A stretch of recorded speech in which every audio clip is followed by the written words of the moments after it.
nós temos a aula 30, doutora Cristina, que se fala sobre mecanismos de defesa vibratória. E quando a senhora nos dá a permissão, nós podemos dar início. Fazendo uma breve introdução a respeito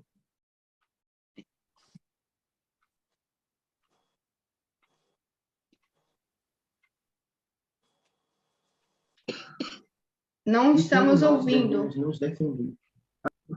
Não estão ouvindo? Às vezes pedimos muito a Deus. Estão ouvindo agora? Agora está ouvindo. No início, não. Às vezes pedimos muito a Deus proteção, mas a proteção se dá de acordo com o merecimento de cada um. As turbulências que existem no mundo exige de todos os meios calma, fé e perseverança no bem. A escuridão está tomando conta do planeta. E as luzes mediúnicas, é preciso que elas se mantenham acesas para servir como guia para aqueles que estão se perdendo nos seus caminhos. As pessoas estão em busca das ambições e não de Deus. Quem está em busca de Deus terá paz. Quem está em busca das suas próprias ambições irão ficar no meio do caminho. O mundo passará por várias dificuldades morais, como todos estão vendo aí. Mas aquele que perseverar até o fim será salvo. A perseverança, o equilíbrio essencial para que os anjos de guarda protejam vocês, protejam a família de vocês. Se isso não existir, a culpa não será da justiça divina. Vocês têm que entender que mecanismo de defesa vibratória, para se ter proteção, é preciso que vocês dêem condições essenciais para isso. Se não existem condições, vem a tristeza, a angústia e as depressões devorando o mundo. E as pessoas vão recorrer às medicações achando que isso vai resolver os problemas morais da humanidade. Não vai resolver os problemas morais. A situação do planeta exige fé, perseverança no bem, posicionamentos que levem o homem à evolução espiritual. Então, Jesus foi o modelo que Deus deixou para todos nós nesse planeta. Ele mostrou que no meio da tempestade, a luz se fez presente. No meio da ignorância, o conhecimento foi essencial para a evolução das pessoas. Se as mentes perturbadas, elas desencontrarem, o caminho é as trevas, não é a luz de jeito nenhum. Estamos dentro de um trabalho espiritual que exige de todos compreensão, desprendimento e perseverança no bem. O trabalho dos hospitais espirituais, ele tem que ser concretizado. Ele tem que ser levado a almas sofredoras que precisam de paz. Mas essa paz só pode ser oferecida por aqueles que possuem a paz, a harmonia em seus corações. Então, o mecanismo de defesa vibratória é algo infinito em termos de amor que vai nos dar força, coragem, que vai nos trazer luz para dentro dos nossos lares. Eu vos digo uma coisa, não vai ser fácil. No final dos tempos, nós estamos vendo os seguidores de Jesus sendo perseguidos por todas as partes. sendo humilhado e sendo maltratado,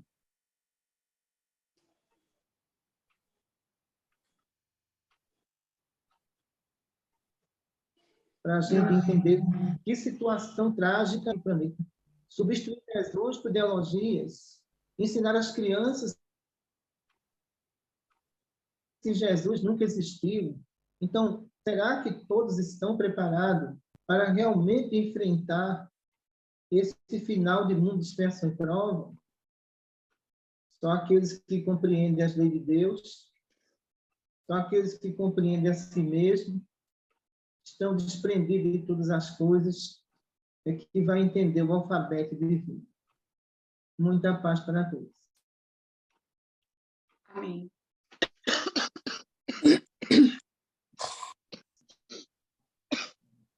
Microfone, Norma, por favor. Ou você quer começar? Pode ser. Doutora Cristina, boa noite. Boa noite. Boa, Norma. Então, aqui a senhora fala o que a senhora acabou de falar, explicando para nós. Quando nós vamos observar a lei do merecimento, então eu queria saber, que a senhora já explicou agora. Então, quando nós pedimos para Deus, e que muitas vezes não é atendido como nós queremos, isso quer dizer que nós fizemos, como aqui está falando da religião, alguma coisa que não era para o bem, e por isso que esse merecimento desse pedido não é aceitável perante a Deus? Primeiro, nós temos que entender o que é o bem. O bem não é a divisão emocional entre o positivo e o negativo.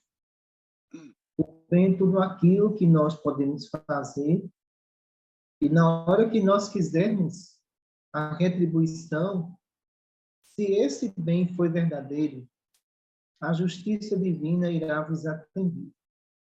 Mas se esse bem tocou só o seu coração e não o coração daqueles que receberam, esse bem foi para você, não foi para outro.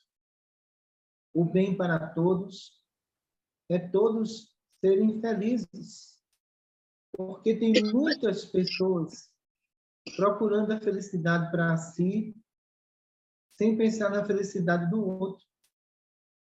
Quando Deus não concede um bem àquela pessoa, Ele é Deus. Ele sabe o que faz. Ele sabe claramente que não chegou o tempo daquela pessoa ser merecedor daquilo que está pedindo. Quando os espíritos adquirirem a compreensão que tudo aquilo que se pede muitas vezes não se recebe, que é para o seu próprio bem, sua própria evolução, irão ter entendimento daquilo que pede e daquilo que não vão receber. Os ateus dizem que não acreditam em Deus porque as crianças estão abandonadas aí nas ruas. Ora, foi Deus que abandonou essas crianças? Ou foi pais inconsequente e irresponsável? A justiça divina não tem nada a ver com isso. O mundo está em guerra. Os ateus dizem que a culpa é de Deus. Deus deu a inteligência ao homem, não foi para fabricar armas. Então, Deus não tem nada a ver com isso. Então, Deus é tão perfeito, que as pessoas querem colocar suas imperfeições sobre Deus, ou indagá-lo de uma forma como se ele fosse um ser humano qualquer. Deus é Deus. E os Espíritos dizem, né? No livro dos Espíritos, quando eles falam, Deus existe, sim, Deus existe, e já é uma causa de tudo que existe na Terra. E depois diz assim, que é Deus, inteligência suprema, causa primária de todas as coisas. Quer dizer, tudo que existe foi criado por eles. E as pessoas ainda são ingratas com Deus. Então, a lei do merecimento, ela está incluída dentro do processo de evolução do espírito. Se ele tem provas a cumprir, ele tem que silenciar quando Deus não lhe dá nada, porque a prova é deles, a prova não é de Deus. E o que acontece com muitos que não recebem, blasfemam contra Deus, criticam a justiça divina, como se a justiça divina tivesse a obrigação de dar a espíritos aquilo que esses espíritos tiraram em vidas passadas, a paz do outro, a saúde do outro, a desonestidade. Então, tudo isso são fatores que, na hora que você vai pedir, isso é avaliado, se você vai receber ou não. Entendi. Obrigada, doutora Cristina, que é verdade, a senhora tem razão. Muitas vezes as pessoas acusam Deus, e eu mesmo já presenciei. A culpa é de Deus, é Deus que me fez. Até de ser mandada embora de trabalho, eu já senti isso. Graças a Deus isso aconteceu. É Deus, não é Deus o culpado. Depois eu também queria saber se daqui da antena, a senhora fala, mesmo que a gente tenta não pensar numa coisa, fugir daqueles pensamentos que não deveríamos pensar, mas acontece. Como que pode... Olha, as escolas humanas ensinam matemática, aqui no Brasil, inglês, português, química, física, mas as escolas não ensinam a pensar positivo. Então, quando Leon Denis fala no livro Problema do Ser, o Destino da Dor, ele diz que o ser humano ele é o produto daquilo que ele pensa, daquilo que ele age, e ele tem toda a razão. Se existe dor, é porque o meu pensamento está doente. Se existe desespero, é porque meu espírito está desesperado. Todas essas causas de aflições que vocês têm observado, ela parte do ser pensante chamado espírito. Então, as escolas terrenas deveriam trabalhar muito a questão emocional pelo lado positivo. Por que se matam? Porque chegou o limite da negatividade dos pensamentos. Você não tem mais diretriz nenhuma a cumprir. Você acha que terminou aqui sua trajetória. Isso tudo são pensamentos repetitivos, persistentes das pessoas que pensam negativo 24 horas por dia. Vocês têm que entender que aquilo que está dentro de vocês pertence a vocês. E o mundo que vocês estão vivendo fora de vocês pertence aos espíritos, bons ou maus. Se eu faço uma cadeia energética negativa, eu vou ter resultados negativos. E alguns dizem aqui, eu não paro de pensar negativo. Ora, isso virou hábito. Aquela pessoa não quer mais sair de uma faixa negativa porque se acomodou naquilo tudo. E o que eu digo para eles, todas as vezes, quando vinham esses pensamentos negativos, faça um Pai Nosso, que você vai ver que Deus está presente, está em toda parte, para mudar esse tipo de comportamento seu. Então, por que as pessoas elas têm essa facilidade de pensar negativo? Foi falta de educação do pensamento na infância. Ninguém foi educado para isso. As pessoas foram educadas para ser competitivas, não é isso? Elas foram educadas para concorrer um com o outro. Elas não foram educadas para respeitar o outro. Foram educadas para ser a melhor em qualquer circunstância. Como nós temos que olhar para dentro de nós e procurarmos o que tem de melhor para nós oferecer ao nosso corpo e ao nosso espírito. Obrigada, doutora Cristina. Eu passo a palavra para a próxima. Ieda. Eu estava concentrada aqui na resposta da doutora Cristina. Não, eu tenho só 2 perguntas, porque não tem tantas dúvidas, mas não consegui colocar em prática, então faço só 2 perguntas aqui, aquilo que me veio quando estava fazendo o reassunto, né? Quando a senhora fala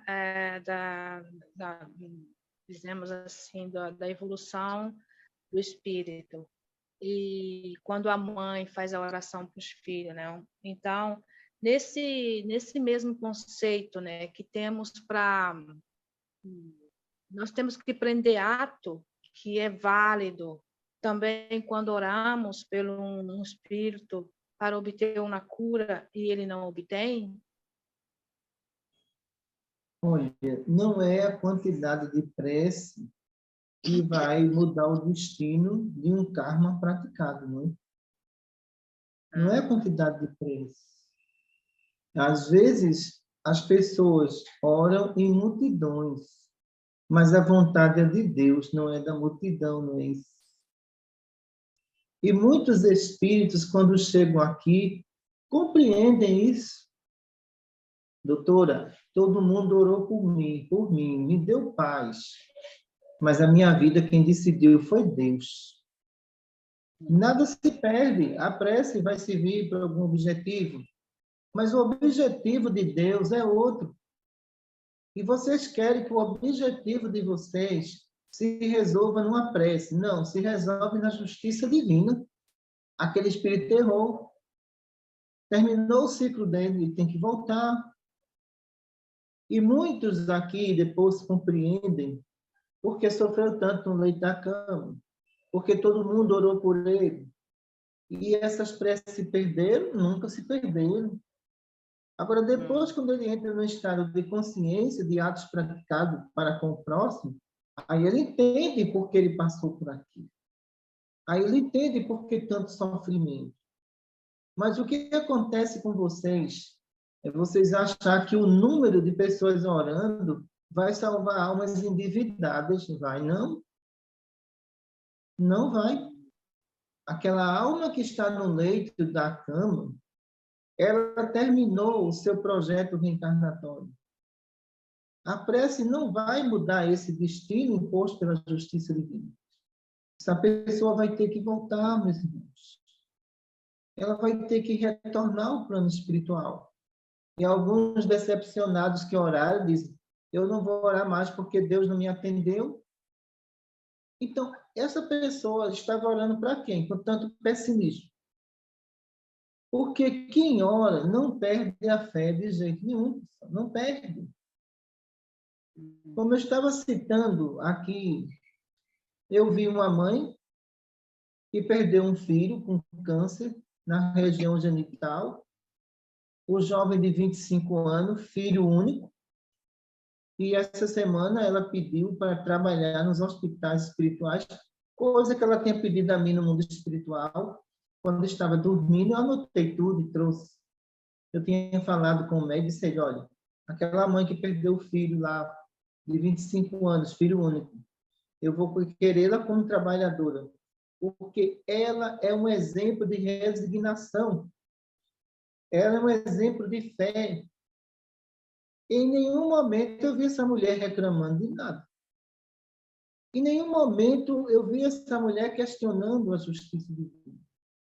Na revisão desencarnada, ela chega e diz assim, doutora, como está meu filho? Ele está bem?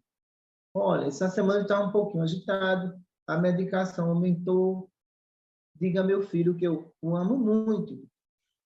Em nenhum momento eu vi essa mulher reclamar de nada.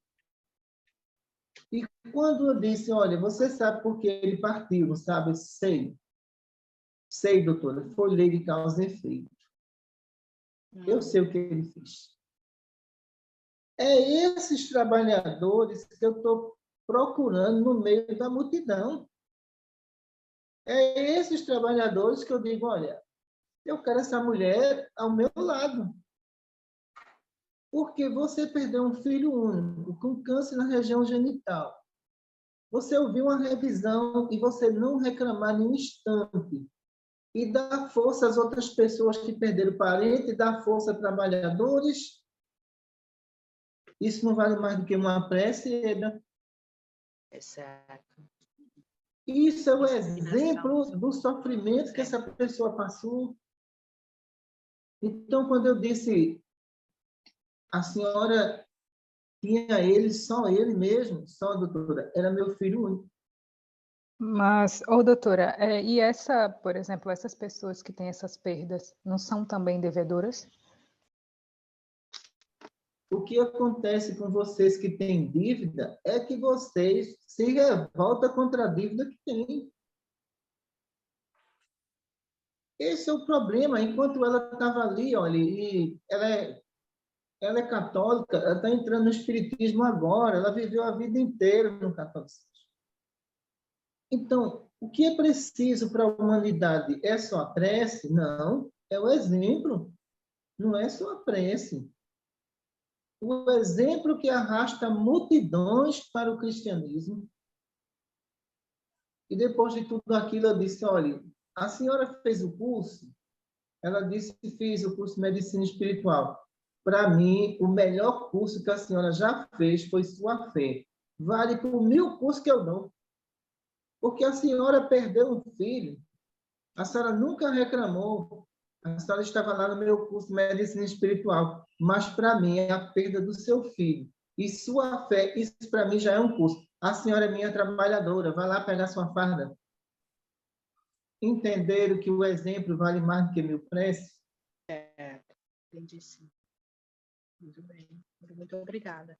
Não, porque às vezes a gente não aconteceu também comigo no passado, né, próprio de culpar, eu sou sincera, de culpar Deus, né, às vezes pelas coisas, hoje eu não tenho esse pequeno conhecimento desses estudos, e graças a Deus, né, que tem a senhora para nos ensinar todas essas coisas que nós não sabíamos, eu não sabia antes, eu só tenho que agradecer, porque hoje eu não falo mais o que eu fazia quando eu era católica, mas não tenha dúvida, não tem problema, sim. E uma outra pergunta, eu agradeço pela resposta. Uma outra pergunta quando a senhora fala dos filhos, né? Que às vezes um filho, para não decepcionar os pais, faz uma profissão que tormenta toda a vida desse espírito, não?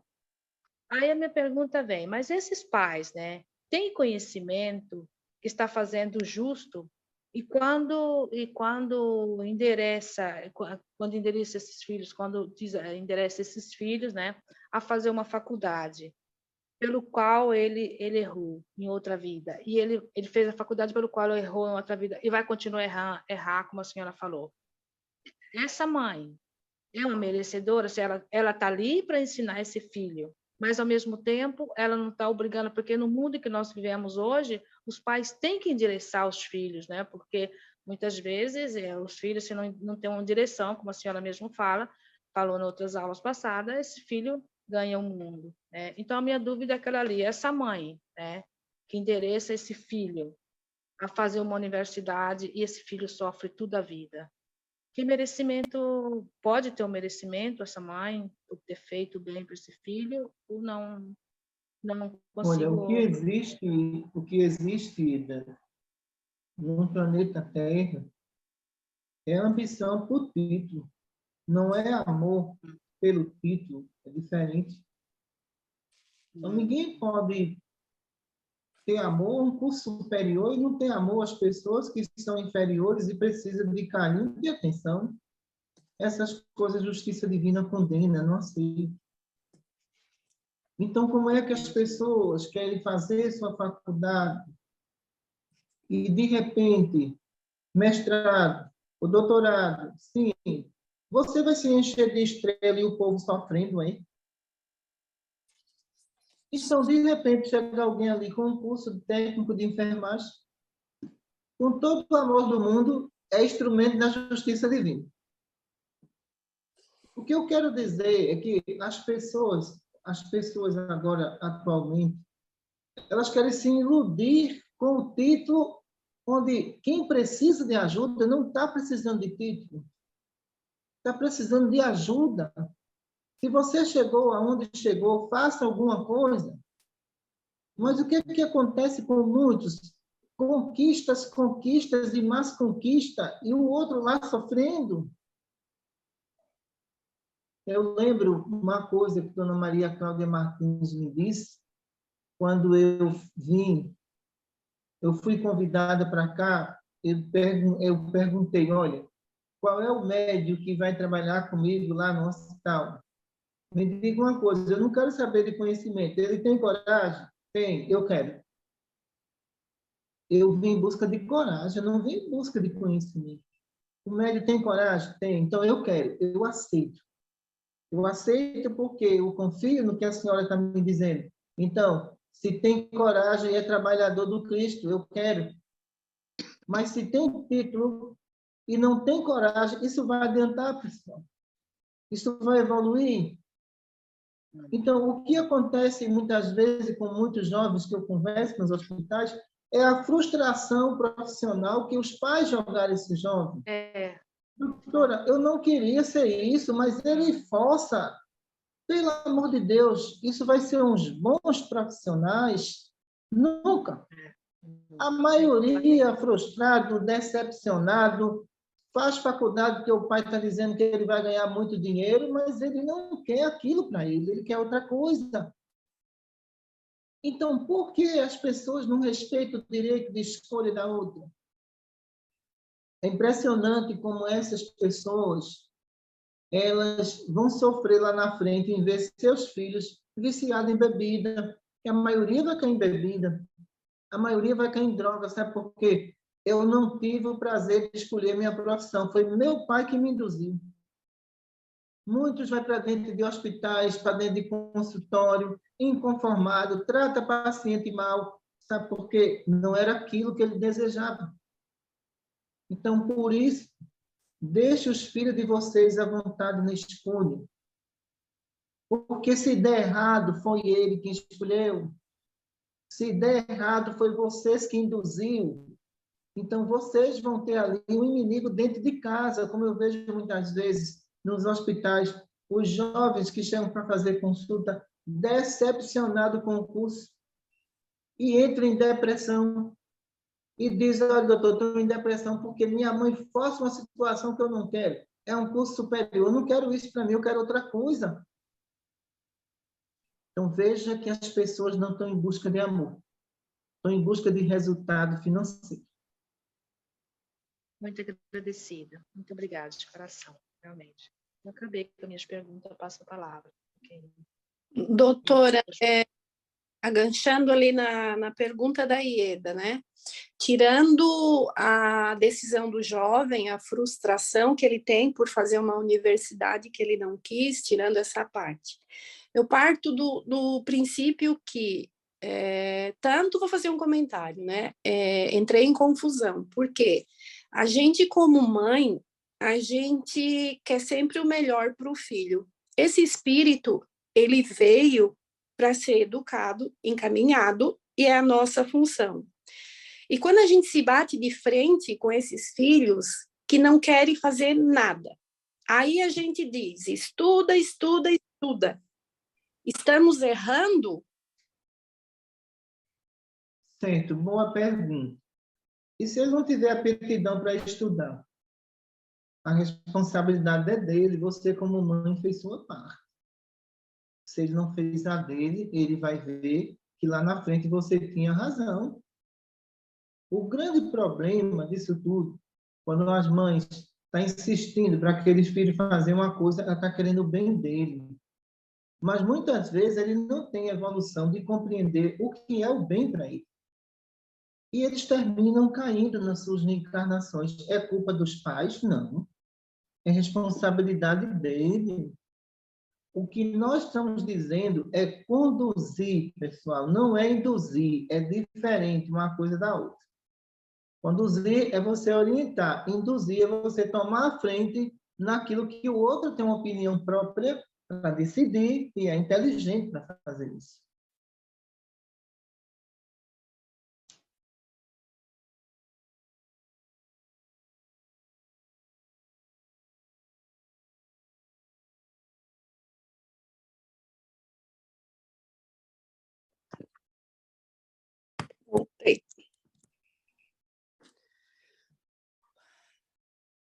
Posso continuar? Não. Pode. É que hoje estou com o celular e entrou uma ligação.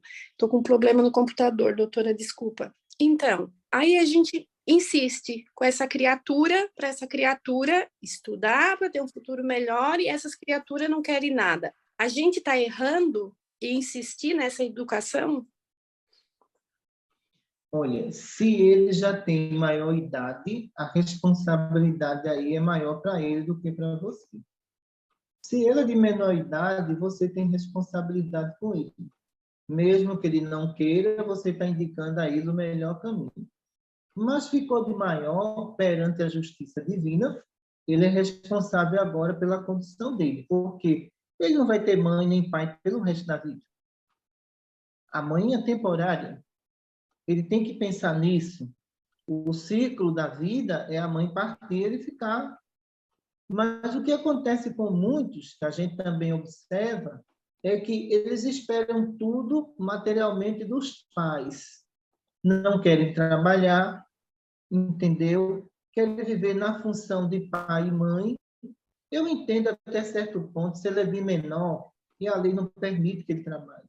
Mas quando ele é de maior, aí já é complicado. Ele quer se aproveitar da situação e não quer estudar, ele não quer se formar, não quer nada. Então, esse espírito, ele responde pelos atos dele. Você não responde, não.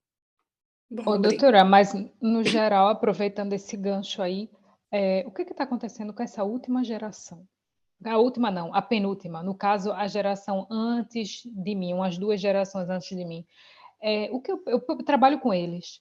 E eu realmente trabalho, porque eles não têm, a maioria, responsabilidade com nada. E até para cumprir um horário tem problema, sabe? Simplesmente, a gente, no meu tempo, para respeitar uma empresa, um serviço, eu tinha até medo do chefe de perguntar se eu podia sair para um médico.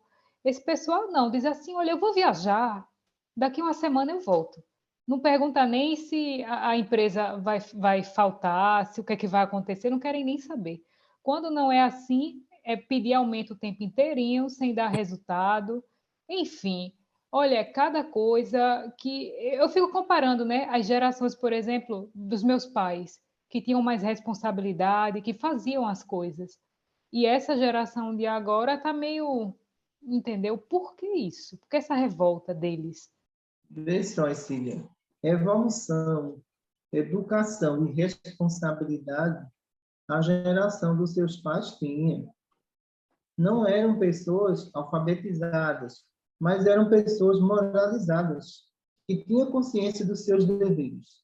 O que acontece na sociedade hoje é que os jovens, eles vivem no mundo virtual, eles não vivem no mundo real. O mundo real é cumprir horário, é ter responsabilidade. O virtual é passar 18 horas na frente de um computador e a mãe servindo de garçonete para eles. De quem é a culpa? Não são delas? São delas também quando acontece isso. É ficar ali, ter uma tarefa dentro de casa para fazer, e o pai, com medo de atrapalhar o mundo virtual dele, não chama eles para nada. Então, aí você vai ter uma sociedade, infelizmente, me desculpe a expressão, de parasitas, que não vão querer nada com a vida. E que as inteligências artificiais e a parte robótica vão devorar essas criaturas, porque eles não vão ter mercado de trabalho. O problema é esse. Então, o que a gente sugere para os pais? Olha, dê uma tarefa dentro de casa, dê uma ocupação dentro de casa. Esses jovens, eles passam o dia inteiro dentro de um quarto fechado com um computador e não saem para nada na vida. Eles não são úteis. Então, por isso que eu tenho um projeto dos jovens nos hospitais e coloco tudinho para trabalhar. Ocupação nele. Quanto mais trabalho, menos doença. Ô, doutora, mais uma pergunta, outra pergunta, Sim. sempre com os jovens. Esses que estão nascendo agora vão vir melhor para suprir aí? Porque senão o que é que vai ser do mundo? Porque esses aqui estão agora com 20 anos, 22, meu Deus do céu. Olha, os que estão nascendo agora eles são mais determinados. Eu observo isso neles, entendeu? Principalmente na hora do parto, eu observo que eles são mais ativos, eles têm mais decisões de vir ao mundo. Então, a característica dele é de mudar tudo isso. Não? Vamos para a lenha. Doutora, eu tenho uma pergunta aqui que eu não sei nem se eu começo de baixo para cima, de cima para baixo, vou tentar me explicar, né? A gente aprendeu nos estudos, né, que os espíritos inferiores, eles se apresentam, aí vocês, no mundo espiritual, vê essa névoa escura, né, que cobre eles. Então, na minha ignorância, eu penso assim, que se um espírito inferior se apresenta com essa nuvem escura, né, é uma falta de evolução também. E aí aqui no estudo fala assim que porque os espíritos que vêm testar a sua fé são exemplos para a humanidade. Um ponto, que eu não entendi muito bem isso aqui. E nos estudos, aí depois na outra parte diz assim, que a justiça divina testa a fé de quem foi preparado para aquilo que veio, né? Para ver se ele chegou aos 60 anos e alcançou alguma coisa. Mas precisa desse teste se no mundo espiritual vocês conseguem enxergar aquilo que nós não enxergamos. Eu estou querendo dizer que se um espírito é um pouquinho evoluído, essa cor muda ou não? Olha, deixa eu dizer uma coisa a vocês. Todos os espíritos que foi preparado em colônia não têm o direito de errar. Foi preparado em colônia. Os que negam as colônias e ficam aí no estado vagante, esses aí facilmente vão cair, porque não existiu nele um princípio ético-moral preparado em colônia espiritual. Isso aí é um fato que a gente sabe muito bem disso. Mas o que acontece? Se alguém foi preparado em colônia e nega a sua própria missão e a sua própria origem, a responsabilidade é deles. Deus vai dar a todos, independente do grau de evolução, o seu livre-arbítrio. Jesus não deu livre-arbítrio a Pedro, dele dizer que não conhecia Jesus, foi livre-arbítrio. Ele usou errado. Ele poderia dizer, eu conheço, é meu amigo, e se ele morrer crucificado, eu vou junto. Ele, com medo, recuou. Os testes que a espiritualidade celestial vai colocar para os médios são testes duros para ter confiança neles, porque vocês não é fácil. Não pense que vocês não é fácil. Vocês não é essa maravilha de jeito nenhum. Então, o que a justiça divina vai fazer? Vamos colocar eles sobre testes e experiências, decepções, falta de dinheiro, para saber se esse médico se corrompe ou não. Se ele passa por todas essas etapas com fé e esperança, vão abrir leques de mediunidades avançadas nesse médico, porque sabemos que ele não vai explorar a mediunidade. Então, o que acontece em muitos pontos de vista? Muitos médiuns caem por quê? Eles foram despreparados? Não, eles perderam a ligação com o mundo espiritual. E a partir do momento que eles perderam essa ligação, ele se tornou-se um espírito mais preso às origens da educação terrestre do que celeste.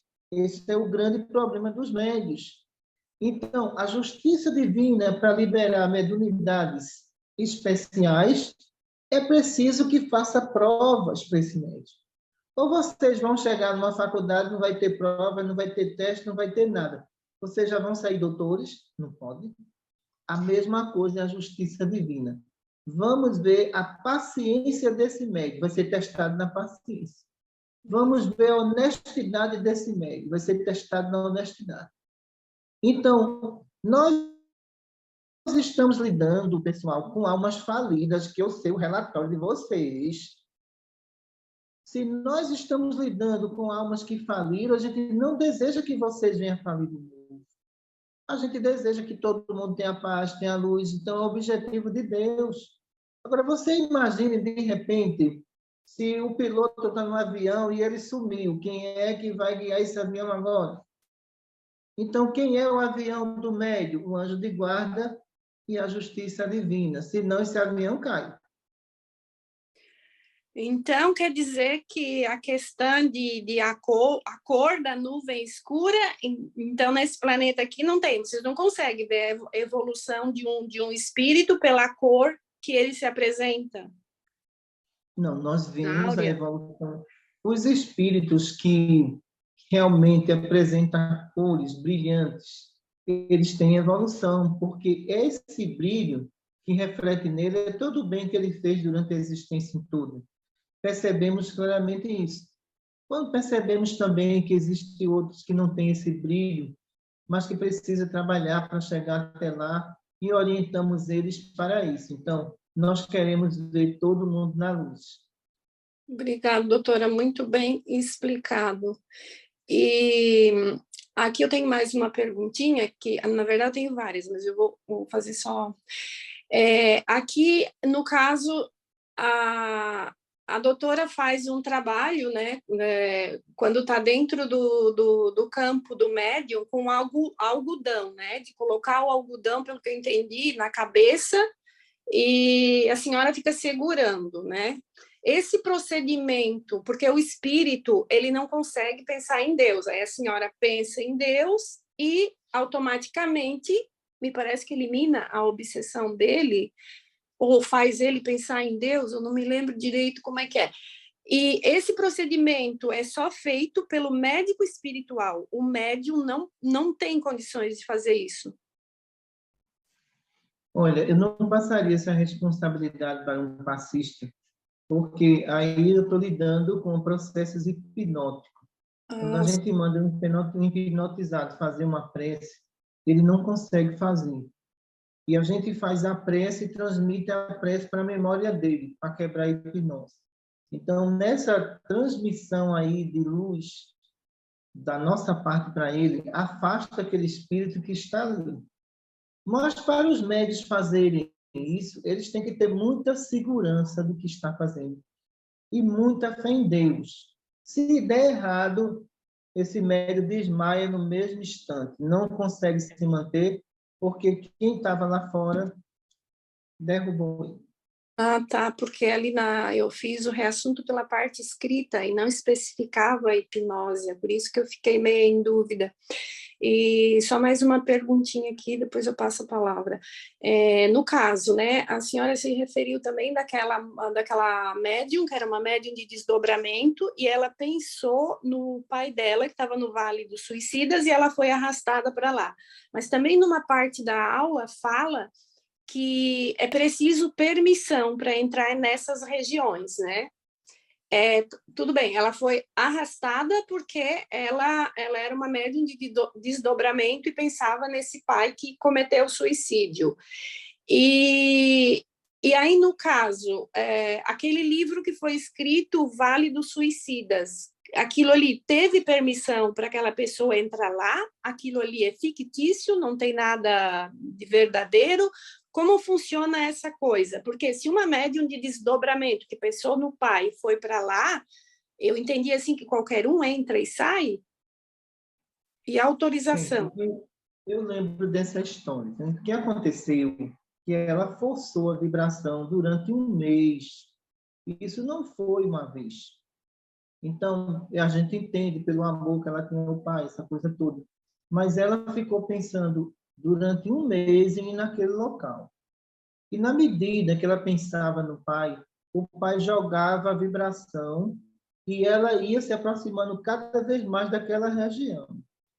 Ela não foi autorizada a entrar na região, ela invadiu a região. Ah, entendi. Então, se ela fosse pedir autorização, a justiça divina não dava, porque ela ia ficar presa ali. E ela forçou durante um mês, e de repente o que aconteceu? Ela invadiu o Vale dos Suicídios para procurar o pai dela. E quando chegou lá, o pai agarrou e não queria soltá-la. Mais uma complicação para se resolver. Manda médio lá em desdobramento para trazê-la de volta e colocar no campo magnético. Então, existem coisas que o médico não tem permissão, mas ele força e termina invadindo áreas perigosas. Entendi. E a questão daquele livro, O Vale dos Suicidas? Aquele livro eu oriento a vocês que antes de ler, façam a leitura do Evangelho. É um livro excelente. Tudo que vocês vê ali é tudo real. Tá certo? Ah, entendi. Então teve autorização para fazer. Eu não consegui, na verdade, ler aquele livro. Eu vou passar para Mas frente. tem que ler primeiro o Evangelho para depois ler o livro. Tem que fazer a leitura do Evangelho primeiro. Não quero mais não, porque aquilo ali ficava na minha cabeça e não gostei. Para alguns, é uma leitura meio complicada. É. E só a última pergunta, viu, Rita? Não fica braba não, né? Aqui, no caso, né, tem uma parte que a senhora fala também que as pessoas que pensam muito negativo acabam criando uma crosta no crânio, né? Crosta craniana e que não tem mais penetrabilidade do positivo. Essas pessoas que a senhora trata, que tem isso, no caso, um médium, né? Seria uma pessoa que tem moralidade, enfim, equilíbrio, mas, por exemplo, uma pessoa que trabalhou muito tempo na Umbanda ou com os pretos velhos, com todo respeito, ela acaba formando essa crosta e a senhora tem como trabalhar a espiritualidade, tem como trabalhar essa crosta para aproveitar esse médium para o trabalho nos hospitais, trabalho espiritual, ou essa crosta não tem como tirar? Quando existe aí essa questão da crosta periférica, já é os últimos instantes desses meios, já tem tumor cerebral. É mais difícil. Porque o ectoplasma, ele cristalizou dentro do cérebro. E aí não tem mais retorno. Essa pessoa vai desencarnar. Tá bom? Obrigada, passo a palavra. Boa noite, doutora Cristina. Hoje não. Vou fazer uma perguntinha do Mário. Ele fala assim, que o que dá para ele pensar é que de médios existe muitos, mas pouquíssimos são aqueles que possuem os requisitos necessários para trabalhar corretamente. Ele conseguiu essa observação do estudo. Não, eu acredito no que ele está perguntando, está pensando. A justiça divina é muito criteriosa. Existem muitos médios em redes sociais dizendo que tem mediunidade extraordinária e estão cobrando. Aí eu faço uma pergunta: se é extraordinária, por que teu mentor não disse que está errado você cobrar? Então, as pessoas, elas têm que entender que o desprendimento dos médios é essencial, ajudar a todos, sem ver classe social nenhuma. Esse é o objetivo da mediunidade. Mas muitos médios querem adivinhar, muitos médios querem fantasiar, fica difícil a justiça divina atuar nesses médios. Allan Kardec, no livro dos médios, chama ele de médios imperfeitos. Lê esse capítulo lá que vocês vão entender isso. Tá certo? Certo. Obrigada. Ele faz uma segunda pergunta. Por qual motivo existe a necessidade de médios irem até o umbral ou Vale do Suicida para ajudar um espírito, quando é muito mais simples evocá-lo durante um tratamento? Olha, primeiro, o Vale do Suicida, o umbral, não é um lugar abandonado. Existem equipes especializadas de médicos espirituais, psiquiatras, para cuidar deles. Só que os médios, às vezes, fazem as coisas sem permissão. Então, já faz 3 anos que seu Vandir não vai na região do umbral fazer tratamento. Eu não vejo necessidade. Aqui tem 800 enfermarias lotadas de espírito para cuidar. Lá tem o pessoal que já faz esse trabalho. Para que os médios se arriscarem? Então, para que os médios ir para o Vale do Suicida, onde existe equipe que tratam deles lá? Vocês são muito materializados, essa região também, então vocês podem adquirir muitas doenças nessa região. Por isso que não é recomendado os médios irem para lá. Terceira pergunta do Mário. Doutora Cristina, essa pergunta dele tem a ver com o Dia dos Finados. Eu posso fazer? Pode. ele fala assim, o Dia dos Finados acabou de acontecer. Nos nossos cemitérios existem muitas tombas de famílias e muitas delas têm centenárias de anos. Pode acontecer que alguém vai até lá para fazer uma visita, para levar flores nessa tomba de família, sem saber que dentro daquela tomba tem as suas almas de vidas precedentes. É possível isso? Olha, os que são os restos mortais para os espíritos? Uma roupa que ele usou e que não serve mais. É assim que eles pensam. O respeito existe, o amor existe. Mas para ele, aquela tumba ali, não é muito agradável de estar perto, não. Porque ele vai trazer a lembrança do corpo e as doenças que vai causar dores periféricas neles, as aflições e o sofrimento. Então, se é dia de finados, entre no seu quarto, faça um Pai Nosso e ofereça um anjo de guarda desse espírito, que ele vai lhe agradecer muito. Mas muito no dia de finados, eles não atendem ao pedido da família de ir para dentro do cemitério, porque eles sabem o que vão encontrar ali. Sofrimentos e dores, deformações de outras entidades que ali estão presentes. Alguns aguardam a madrugada, quando vocês estão dormindo, para visitar vocês, visitar neto, visitar filho, e depois vão embora. Para eles, os cemitérios não é agradável. Nesse caso, a pergunta dele, ele fala, tipo, eu vou lá, e 100 anos atrás, era eu que morri, e estou indo lá visitar a minha própria pessoa. Não, isso pode realmente ocorrer. Quem morreu há 100 anos atrás, entendeu? Há 200 anos atrás. E você indo Pode lá visitar acontecer. você mesmo. Não faz sentido, né? Mas Já pode que acontecer, né? Mas chegará o tempo em que não existirão mais cemitério nenhum, porque a humanidade se tornará esclarecida. E sempre sobre os defuntos, ele pergunta, os nossos santos e místicos, eles dizem que os defuntos, eles pedem missas e esmolas também para reduzir a permanência no purgatório e para o paraíso. Isso é verdade? Não, isso não é verdade. O purgatório é o estado de consciência. O paraíso é o estado de felicidade daqueles que fez o bem, entendeu?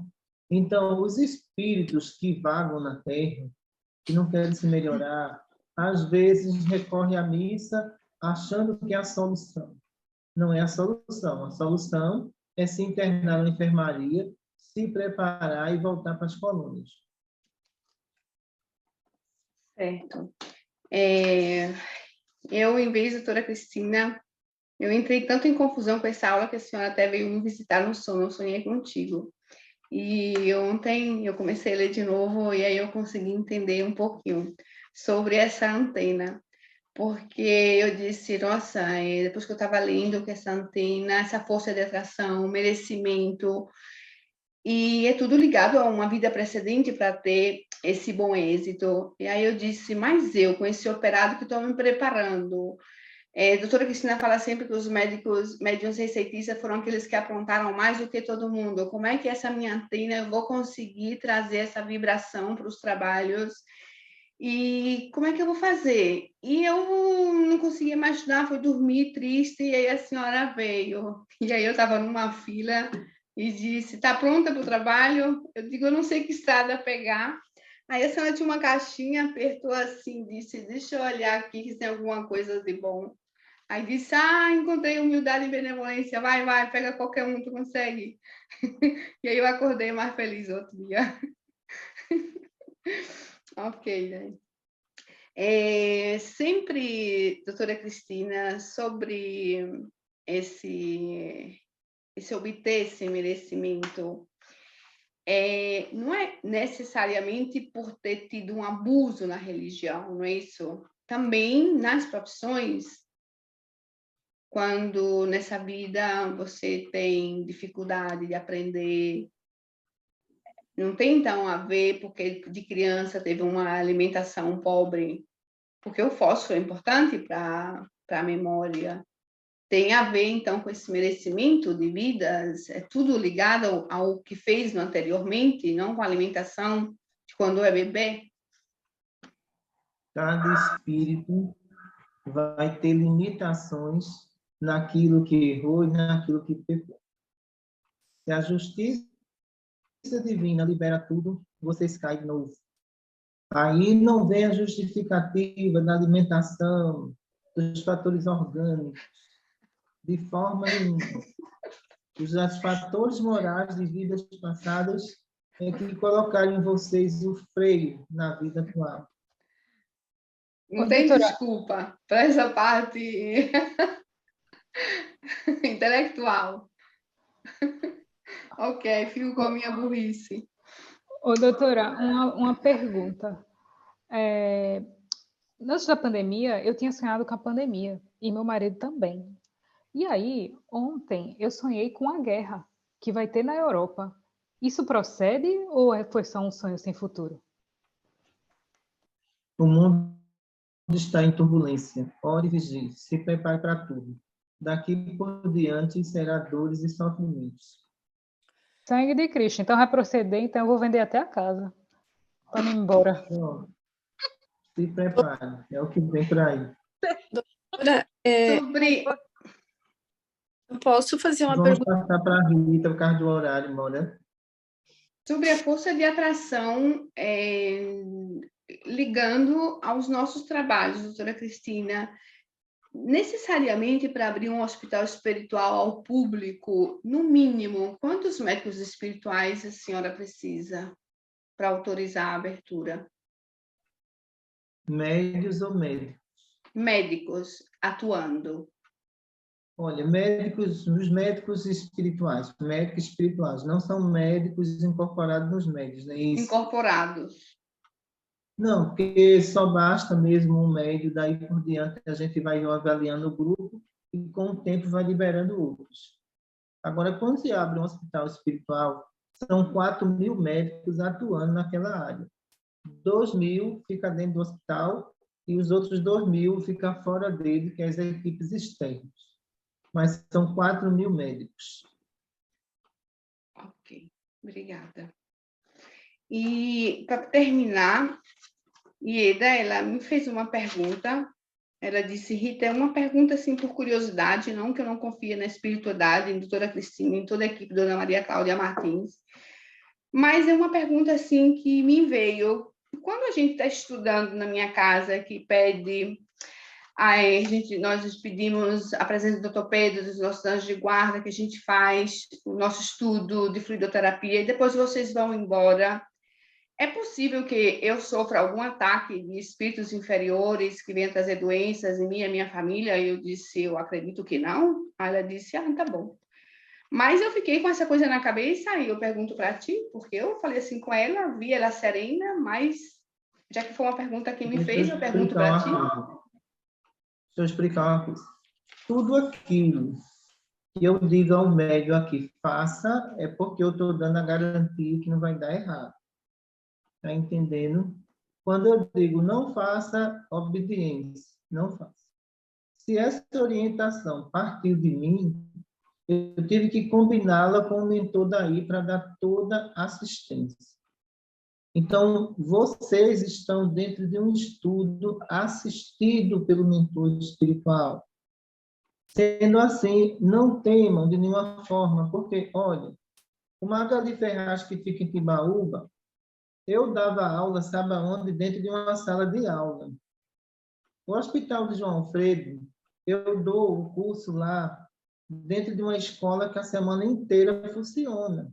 Mas que no dia da reunião, as equipes superiores preparam todo um trabalho para receber os pacientes. Eu não posso liberar comunicação espiritual na casa de vocês, mas um treinamento fluídico não vai afetar o ambiente em nada, é apenas um treinamento fluídico. Tá Nem certo? mesmo Vamos depois, encerrar. né? Nem depois, quando a Nem espiritualidade mesmo vai depois, embora. nem mesmo antes, eu jamais vou tomar uma decisão para colocar os médios em risco. Tudo que eu faço, primeiro eu peço orientação à justiça divina. Muita paz para todos.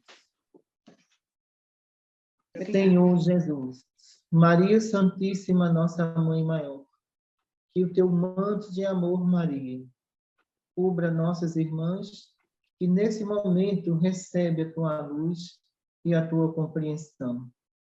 Que todas elas, Senhor, observem e valorizem a importância do trabalho espiritual, de socorrer, Senhor, sem ver a quem, de abraçar todos aqueles que precisam do calor humano para restabelecer as suas condições morais e espirituais.